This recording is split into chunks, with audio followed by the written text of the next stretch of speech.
একটি লক্ষ্য ঠিক করো, সেই লক্ষ্যকে নিজের জীবনের অংশ বানিয়ে ফেলো। চিন্তা করো, স্বপ্ন দেখো, তোমার মস্তিষ্ক, পেশি, রক্তনালী, পুরো শরীরে সেই লক্ষ্যকে ছড়িয়ে দাও, আর বাকি সব কিছু ভুলে যাও।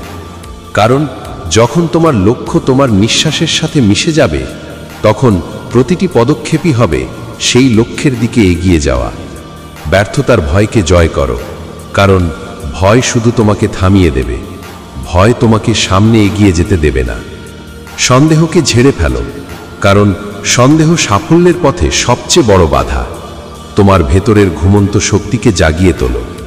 প্রতিটি সকাল শুরু হোক সেই লক্ষ্যের নতুন উদ্দীপনা নিয়ে, আর প্রতিটি রাত শেষ হোক সেই লক্ষ্যকে ছোঁয়ার সংকল্পে। মনে রেখো, তোমার স্বপ্নকে বাস্তবে পরিণত করার ক্ষমতা শুধুমাত্র তোমারই আছে। এই পথ হয়তো কঠিন হবে, কিন্তু তোমার অদম্য ইচ্ছাশক্তি তোমাকে সাফল্যের শিখরে পৌঁছে দেবে।